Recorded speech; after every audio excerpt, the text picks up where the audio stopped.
നമ്മളിന്ന് പഠിക്കാൻ പോകുന്നത് ഡേറ്റ സ്ട്രക്ചർ യൂസിങ് C++ ആണ്. Okay, data structure using C++. S3 BCAയിലെ സബ്ജക്റ്റാണ് ഡേറ്റ സ്ട്രക്ചർ യൂസിങ് C++ എന്ന് പറയുന്നത്. S3 സെമസ്റ്റർ 3യിലെ BCAയുടെ സബ്ജക്റ്റാണ്. ഓക്കെ, നമുക്ക് പ്രധാനമായിട്ടും 5 മോഡ്യൂളാണ് ഡേറ്റ സ്ട്രക്ചറിനകത്ത് പഠിക്കാനുള്ളത്. ഇപ്പോൾ ഓരോ മോഡ്യൂളായിട്ട് നമുക്ക് നോക്കാം. സോ ആദ്യത്തെ മോഡ്യൂൾ എന്താണെന്ന് നമുക്ക് നോക്കാം.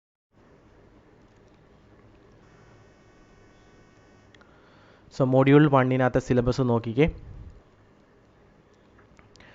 Concept of structured data, data structure, definition, different types and classification of data structure, arrays, memory allocation and implementation of array in memory,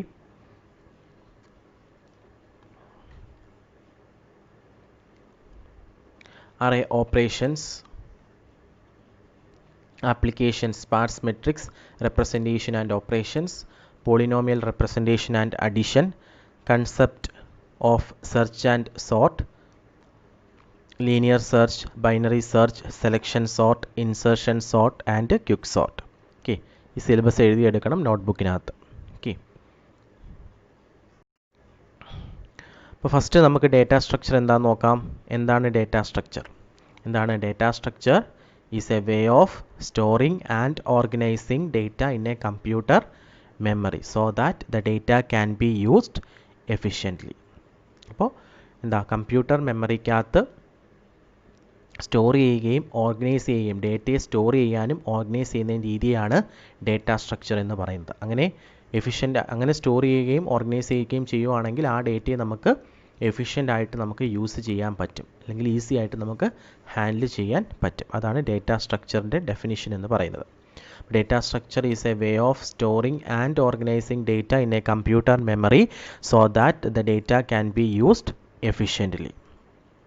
data സ്ട്രക്ചറിനെ നമുക്ക് രണ്ടായിട്ട് ക്ലാസിഫൈ ചെയ്യാം. എന്തൊക്കെയാണ്?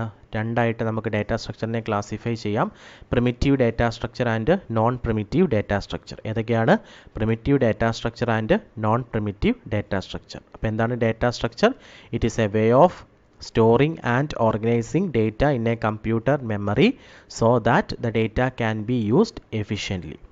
So data structure can be classified into two types. What are they? Primitive data structure and non-primitive data structure. നമുക്ക് data structure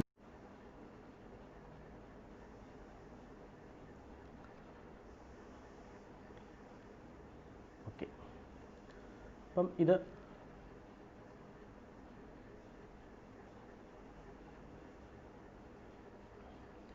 ഇപ്പോൾ data സ്ട്രക്ചറിനെ രണ്ടായിട്ട് classify ചെയ്തു എന്ന് പറഞ്ഞു. എന്തൊക്കെയാണ്?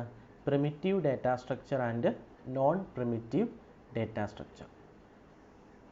Primitive data structure and non primitive data structure. ഇനി എന്താണ് primitive data structures? ഏതൊക്കെയാണ്?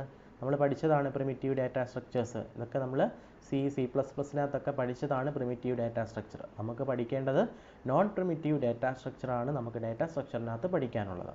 എന്തൊക്കെയാണ് primitive data structure? Integer, float, character, pointer അല്ലേ? ഇൻറ്റിജർ, ഫ്ലോട്ട്, ക്യാരക്ടർ, പോയിൻ്റർ, ഇതൊക്കെയാണ് എന്താ പ്രിമിറ്റീവ് ഡേറ്റ സ്ട്രക്ചർ അല്ലേ?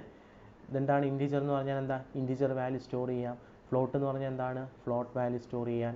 ക്യാരക്ടർ എന്ന് പറഞ്ഞാൽ എന്താണ്? ക്യാരക്ടർ വാല്യൂ സ്റ്റോർ ചെയ്യാൻ. അപ്പോൾ ഇതാണ് പ്രിമിറ്റീവ് ഡേറ്റ സ്ട്രക്ചർ. ഇതൊക്കെ നമ്മൾ നേരത്തെ പ്രീവിയസ് സബ്ജക്റ്റുകളിൽ നമ്മൾ പഠിച്ച ടോപ്പിക്കുകളാണ്. ഇൻറ്റിജർ, ഫ്ലോട്ട്, ക്യാരക്ടർ, പോയിൻ്റർ ഒക്കെ അല്ലേ? നമുക്കിവിടെ പഠിക്കേണ്ടത് നോൺ പ്രിമിറ്റീവ് ഡേറ്റ സ്ട്രക്ചറാണ്. നോൺ പ്രിമിറ്റീവ് ഡേറ്റ സ്ട്രക്ചർ ഏതൊക്കെയാണ്? Array, list, files. ഏതൊക്കെയാണ്? Array, list, files. Okay, array നമ്മൾ പഠിച്ചതാണ്, പക്ഷേ ഞാൻ ജസ്റ്റ് ഒരു ഓവർവ്യൂ ആയിട്ട് നമുക്കിവിടെ അറേ പഠിക്കാനുണ്ട്. ഓക്കെ, അത് കുറച്ച് എളുപ്പമായിരിക്കും. അതിനുശേഷം നമുക്ക് പഠിക്കാനുള്ളത് ലിസ്റ്റാണ്. ലിസ്റ്റ് തന്നെ രണ്ട് ടൈപ്പ് ഉണ്ട്. ഏതൊക്കെയാണ്? ലീനിയർ ലിസ്റ്റും നോൺ ലീനിയർ ലിസ്റ്റും. എന്താണ് പ്രിമിറ്റീവ് ഡേറ്റ സ്ട്രക്ചർ? എന്താണ് നോൺ പ്രിമിറ്റീവ് ഡേറ്റ സ്ട്രക്ചർ? എന്താണ് ലീനിയർ ലിസ്റ്റ്? എന്താണ് നോൺ ലീനിയർ ലിസ്റ്റ്? ഇതൊക്കെ നമുക്ക് പഠിക്കാനുണ്ട്.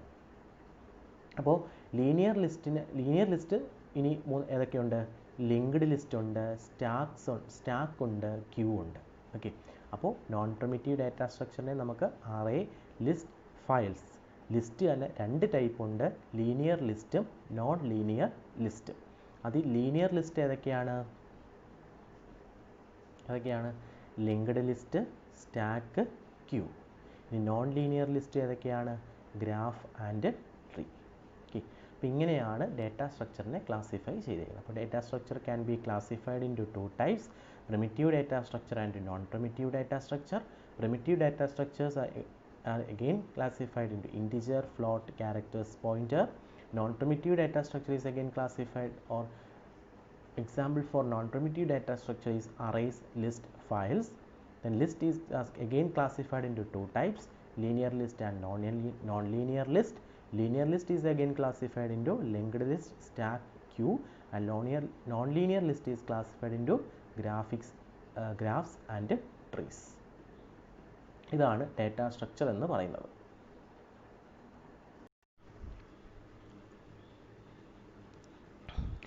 സോ അത് നമ്മൾ നോക്കാൻ പോകുന്നത് പ്രിമിറ്റീവ് ഡേറ്റാ സ്ട്രക്ചർ എന്താണ്? Primitive data structure, it is A predefined way of storing data. Okay, primitive data structure are those which are predefined way of storing data by the system. Okay, but there are certain situations when primitive data structure are not sufficient for our job. Okay, predefined ആയിട്ട് store ചെയ്യുന്നത് രീതിയാണ് എന്താ primitive data structure അല്ലേ. Float values മാത്രമേ store ചെയ്യാൻ പറ്റൂ.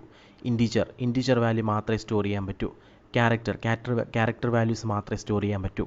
Pointer എന്താണ്? Pointer is a variable whose value is the address of another variable അല്ലേ. അപ്പോൾ ഇതാണ് പ്രിമിറ്റീവ് ഡാറ്റ സ്ട്രക്ചർ. അപ്പോൾ പ്രിമിറ്റീവ് ഡാറ്റ സ്ട്രക്ചർ എന്താണ്? Predefined way of storing ഡേറ്റയാണ്.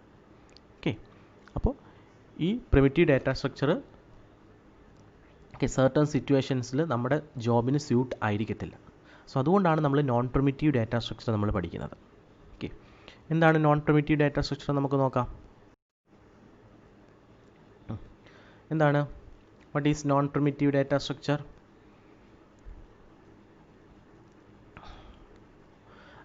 Non-primitive data structures, these are derived from the primitive data structure.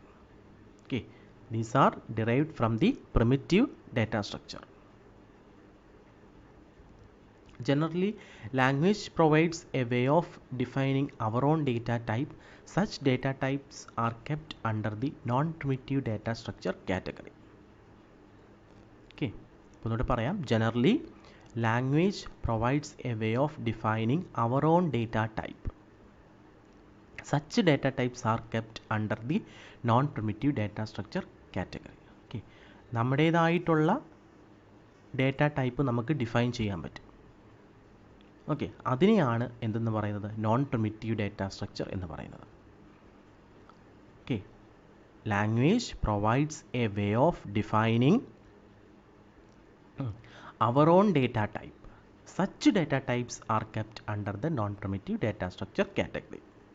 Therefore, these are the more sophisticated data structure. That is, these are derived from the primitive data structure. It's very complex data structure. Okay, and these are derived from the primitive data structure. Okay, എന്തിനു വേണ്ടി ഇത് use ചെയ്യുന്നത്? വളരെ complex ആയിട്ടുള്ള data structure ആണ്. So which are used to store large and connected data അല്ലേ. ഒരു large data store ചെയ്യാൻ വേണ്ടിയിട്ടാണ് നമ്മൾ എന്ത് യൂസ് ചെയ്യുന്നത്? ഈ non primitive data structure use ചെയ്യുന്നത്. അപ്പോൾ പ്രിമിറ്റീവ് ഡാറ്റ സ്ട്രക്ചറിനകത്ത് നമുക്ക് കുറച്ച് ഡേറ്റ മാത്രമേ നമുക്ക് സ്റ്റോർ ചെയ്യാൻ പറ്റത്തുള്ളൂ. പക്ഷേ ഒരു നോൺ പ്രിമിറ്റീവ് ഡാറ്റ സ്ട്രക്ചർ ആകുമ്പോൾ നമുക്ക് ഒരുപാട് ഡേറ്റ നമുക്ക് അതിനകത്ത് സ്റ്റോർ ചെയ്യാൻ പറ്റും. അതാണ് പ്രിമിറ്റീവ് ഡാറ്റ സ്ട്രക്ചറും നോൺ പ്രിമിറ്റീവ് ഡാറ്റ സ്ട്രക്ചറും തമ്മിലുള്ള വ്യത്യാസം എന്ന് പറയുന്നത്. അപ്പോൾ നോൺ പ്രിമിറ്റീവ് ഡാറ്റ സ്ട്രക്ചർ എന്ന് പറയുന്നത് എന്താണ്? Generally language provides a way of defining our own data type. Such data types are kept under the non primitive data structure category. Okay, നമുക്ക് നമ്മുടേതായിട്ടുള്ള ഡേറ്റ ടൈപ്പ് നമുക്ക് ഡിഫൈൻ ചെയ്യാൻ പറ്റും. അതാണ് non primitive data structure. Okay, ഇത് primitive data സ്ട്രക്ചറിൽ നിന്ന് derive ചെയ്യുന്നതാണ്. മോർ സൊഫിസ്റ്റിക്കേറ്റഡ് ഡേറ്റ സ്ട്രക്ചറാണ്, കോംപ്ലക്സ് ആണ്. എന്തുകൊണ്ടാണ് കോംപ്ലക്സ് ഡേറ്റ സ്ട്രക്ചറായിട്ട് യൂസ് ചെയ്യാൻ കാരണം? Which are used to store large and connected data. Okay, non primitive data സ്ട്രക്ചറിൻ്റെ നെക്സ്റ്റ് പോയിന്റ് എന്ന് പറയുന്നത് it's a group of homogeneous or heterogeneous data items. Okay, അതായത് non primitive data structure emphasis on structuring of a group of homogeneous or heterogeneous data items. Homogeneous എന്ന് വെച്ചാൽ അതിൻ്റെ meaning എന്താ? Same type. Heterogeneous എന്ന് വെച്ചാലോ different type. Okay, homogeneous എന്ന് വെച്ചാൽ same type, heterogeneous എന്ന് വെച്ചാൽ ഡിഫറെൻറ്റ് ടൈപ്പ്. അപ്പോൾ നമുക്ക് തന്നെ പറയാം ഹോമോജീനിയസ് എന്താണ്? Homogeneous similar type of data elements are stored. Example array. അറേയിൽ എങ്ങനെയാണ് സ്റ്റോർ ചെയ്യുന്നത്? ഫോർ എക്സാമ്പിൾ നോക്കിയേ, ഇൻറ്റ് എ ഓഫ് 10 എന്ന് പറയുമ്പോൾ നമുക്ക് 10 എലമെൻറ്റ്സ് സ്റ്റോർ ചെയ്യാം. പക്ഷേ ഇൻ്റാണ് ഞാൻ യൂസ് ചെയ്തേക്കുന്നത്, അപ്പോൾ ഇൻറ്റിജർ വാല്യൂ മാത്രമേ നമുക്ക് സ്റ്റോർ ചെയ്യാൻ പറ്റൂ. അതാണ് similar type of data elements are stored. Okay, അത് ഹോമോജീനിയസ്. അപ്പോൾ similar type of data elements are stored എന്താണ്? എക്സാമ്പിൾ അറേ ആണ്. അപ്പോൾ similar type of data elements എന്ന് പറയുമ്പോൾ എന്താണ്? ഇൻറ്റ് എ ഓഫ് 10 എന്ന് പറയുമ്പോൾ എന്താ, അറേയിൽ നമുക്ക് 10 വാല്യൂ സ്റ്റോർ ചെയ്യാം, പക്ഷേ സെയിം ടൈപ്പ് ആയിരിക്കും. ഓക്കെ, അപ്പോൾ ഹെട്രോജീനിയസ് എന്താണ്? Just opposite, different types of data elements are stored. Examples class, linked list, etcetera. Example എന്തൊക്കെയാണ്? Class, linked list, etcetera. Okay, അപ്പോൾ ക്ലാസ് ഡിഫൈൻ ചെയ്യുന്ന സമയത്ത് നമുക്ക് different types of data elements നമുക്ക് store ചെയ്യാൻ പറ്റും.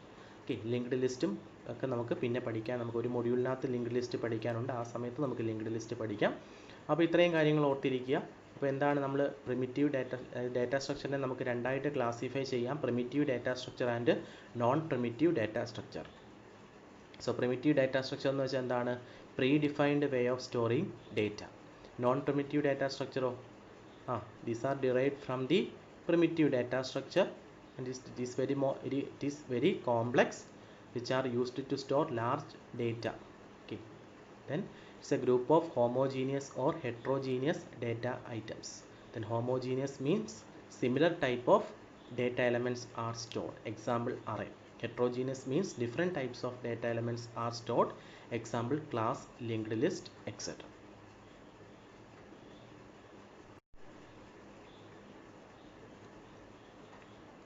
അടുത്ത് നമ്മൾ നോക്കാൻ പോകുന്നത് എന്താണ് ലീനിയർ ലിസ്റ്റ്.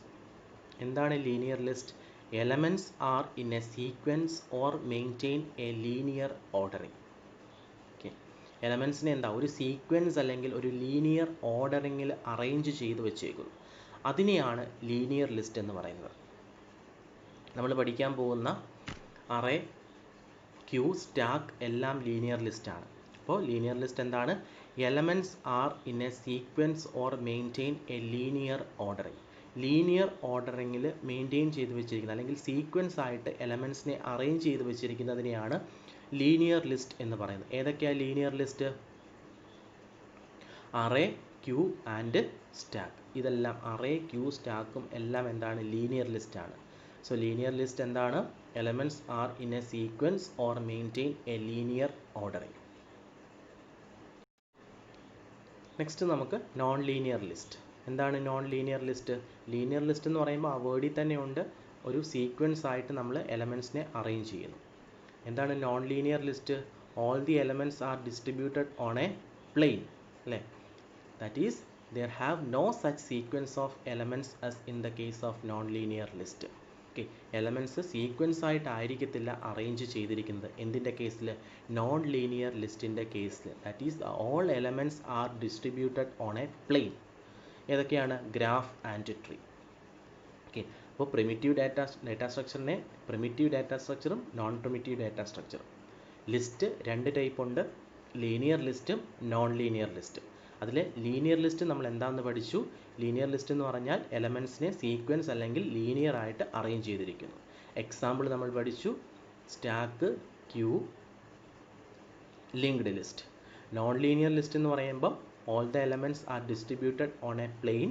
ദാറ്റ് ഈസ് എന്താ, അതിനൊരു എലമെൻറ്റ്സിന് എന്താ അറേഞ്ച് ചെയ്തിരിക്കുന്നതിന് ഒരു സീക്വൻസ് ഇല്ല. ഓക്കെ, എക്സാമ്പിൾ ഏതൊക്കെയാണ്? Graph and tree. ഏതൊക്കെയാണ്? Array, stack, queue, linked list, tree, graph. ഇതൊക്കെയാണ് നമ്മുടെ ഡേറ്റ സ്ട്രക്ചറിൻ്റെ റെപ്രസെൻറ്റേഷൻ എന്ന് പറയുന്നത്. Array, stack, queue, linked list, tree, graph. So ഓരോന്നായിട്ട് നമുക്ക് നോക്കാം. ഇതാണ് നമ്മുടെ അറേയുടെ പിക്ചർ. ഇതാണ്. ഓക്കെ, ഇവിടെ എന്താണ്? അറേയുടെ പേരെന്താണ്? എ എന്ന് പറയുന്നതാണ് നമ്മുടെ ഇവിടുത്തെ അറേ. ഓക്കെ, അപ്പോൾ ഇതിനകത്ത് നമ്മൾ എന്ത് ചെയ്യുന്നു? 1 2 4 8 16 ഇത്രയും വാല്യൂസാണ് നമ്മളിവിടെ സ്റ്റോർ ചെയ്ത് വെച്ചേക്കുന്നത് അല്ലേ. അപ്പം A of 0, A of 1, A of 2, A of 3, A of 4 അല്ലേ. അപ്പോൾ നമ്മൾ എന്ത് ചെയ്തു? 5 എലമെൻറ്റ്സ് നമ്മൾ സ്റ്റോർ ചെയ്തു. അതിൽ എ എന്ന് പറയുന്നത് എന്താണ്? അറേയുടെ പേരും. ദെൻ ആ 4 എന്ന് പറയുന്നത് എന്താണ്? ആ സ്ക്വയർ ബ്രാക്കറ്റിനകത്തുള്ള 4 എന്താണ് പറയുന്നത്? സൈസ് അല്ലെങ്കിൽ ലെങ്ത് ഓഫ് ആൻ അറേ എന്ന് പറയും അല്ലേ. അപ്പോൾ എ ഓഫ് 0യിൽ നമ്മൾ എന്ത് സ്റ്റോർ ചെയ്തു? 1 സ്റ്റോർ ചെയ്തു. എ ഓഫ് 1ൽ നമ്മൾ 2 സ്റ്റോർ ചെയ്തു. എ ഓഫ് 2ൽ നമ്മൾ എന്ത് ചെയ്തു? 4 സ്റ്റോർ ചെയ്തു. എ ഓഫ് 3ൽ നമ്മൾ എന്ത് ചെയ്തു? 8 സ്റ്റോർ ചെയ്തു. എ ഓഫ് 4ൽ നമ്മൾ എന്ത് ചെയ്തു? 16 സ്റ്റോർ ചെയ്തു. ഓക്കെ, അങ്ങനെ നമ്മൾ 5 എലമെൻറ്റ് നമ്മൾ സ്റ്റോർ ചെയ്തു. ഓക്കെ, എല്ലാം ഇൻറ്റിജർ ആയിട്ടാണ് നമ്മൾ സ്റ്റോർ ചെയ്തത്. ഓക്കെ, അപ്പോൾ ഇതാണ് അറേ റെപ്രസെൻറ്റേഷൻ എന്ന് പറയുന്നത്. ഓക്കെ, അപ്പോൾ എ എന്ന് പറയുന്നത് എന്താണ്? അറേയുടെ പേരും. ആൻഡ് സ്ക്വയർ ബ്രാക്കറ്റിനകത്തുള്ള 4 എന്ന് പറയുന്നത് എന്താണ്? സൈസ് അല്ലെങ്കിൽ length of an array. Okay, അപ്പോൾ അറേ എന്താണെന്ന് മനസ്സിലായല്ലോ. It is A set of finite number of homogeneous elements.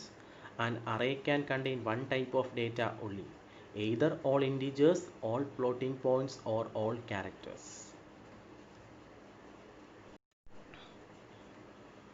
അപ്പോൾ ഇതാണ് സ്റ്റാക്ക് എന്ന് പറയുന്നത്. ഇപ്പം കണ്ടോ, ഞാൻ പറഞ്ഞായിരുന്നു സ്റ്റാക്കിനൊരു സ്പെഷ്യൽ ഫീച്ചറുണ്ട്. ഇൻസേർഷൻ ചെയ്യുന്നതും ഡിലീഷൻ ചെയ്യുന്നതും